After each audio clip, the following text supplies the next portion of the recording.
Hi, and welcome back to the show. We today meet David White, someone who's been in the industry for a long time in Mauritius. He is a psychologist, a business coach, but also shares the training space with me on helping businesses grow. Let's listen to his perspective on what leaders need to be doing right now, but also has views in terms of what the next generation needs to be doing and their role in terms of the recovery. David, thank you very much for being on the show today. It's a great pleasure to have you here. Well, thank you, Roshan. Thank you for having me on your show. And David, I know you for a long time, and you've been a psychologist, a business practitioner, an executive coach, and really someone who helps industries and leaders grow, if I can call it that way. These days, in times of uncertainty, I think this is a skill that is required even more. Maybe the question that I want to ask you is, in these days, what do you think is the skills that leaders will require the most to be able to get out of this whole situation? Well, I guess the skills leaders will need most right now is compassion. It's not only compassion, but I guess one very important thing leaders would really need is creative leadership. I think poor leaders may help people to remain with a victim mindset. This is not the time to think like that. I think leaders need to mobilize people's energy to think differently, to look at things differently, and tap into their creative resources. We have to rethink everything from scratch right now. And creative mindset and the creative leadership, that's interesting, because from the compassion part, which is more the servant leadership type, and now you're talking about the creative leadership, there's been a lot of talk in the country that obviously people have to reinvent themselves, that we need to change. First of all, what do you think would be required to make them change? Because it's the same leaders, it's the same people, same team. How would they be able to start thinking differently? What should change in their DNA? Well, I guess right now, I think it was Einstein who said, the thinking which brought the problem cannot be used, to find a solution.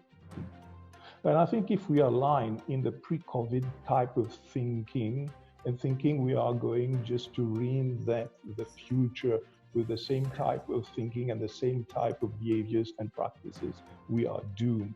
I think there's little time. This time of confinement probably has shocked people to see reality from a different perspective.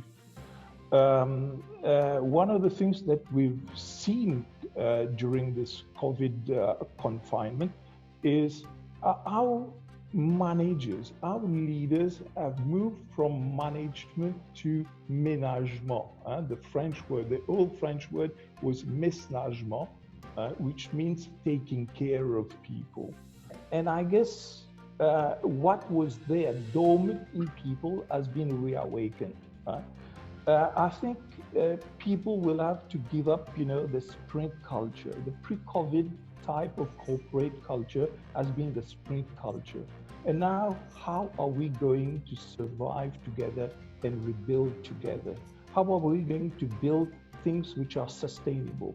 This seems to be the real challenge, and this is what we need now, just to incorporate in a rediscovered DNA.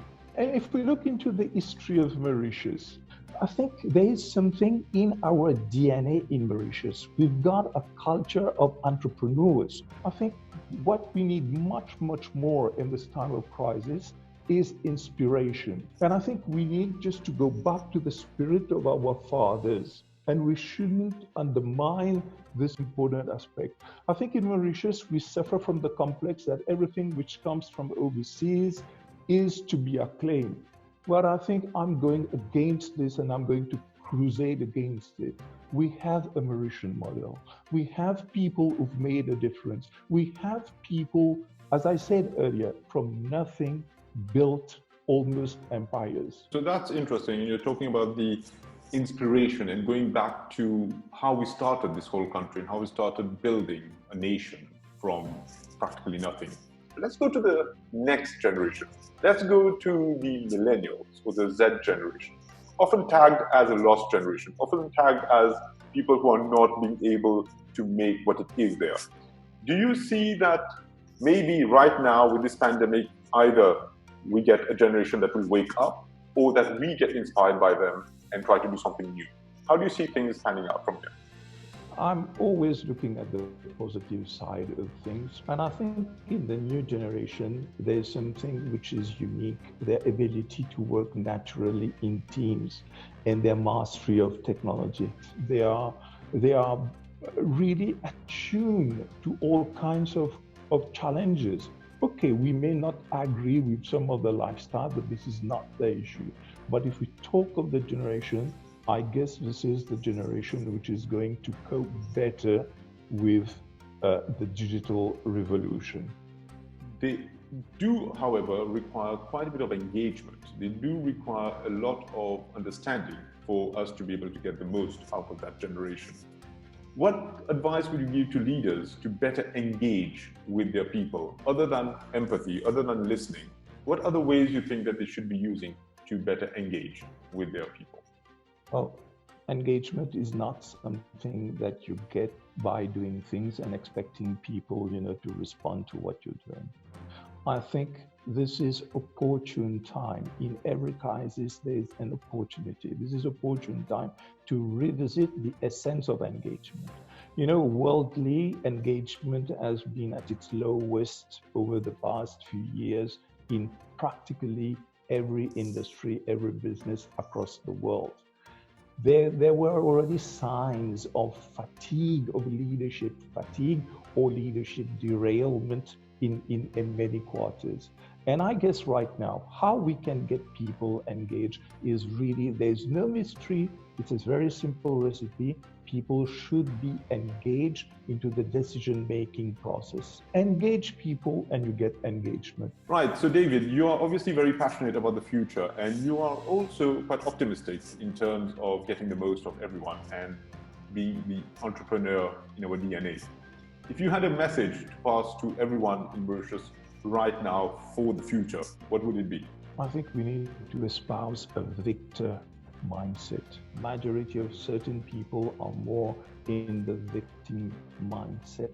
Nobody is a victim of what's happening currently.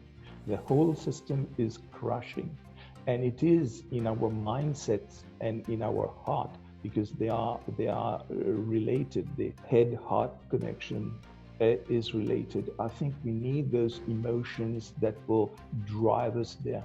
If we pay attention to fear, we are going to be victims of cortisol and we're not going to act. And we should be telling ourselves those stories where we get into that victor mindset. And this is where resilience is. When we can say this COVID-19 is a wonderful woe for us to become more humane, more concerned about sustainability, more concerned about the future of humanity. I think it's calling a new agenda. And this is where we should be directing our energy. Okay, there will be casualties, but I guess businesses and enterprises will have to get support measures to help these people also rebound.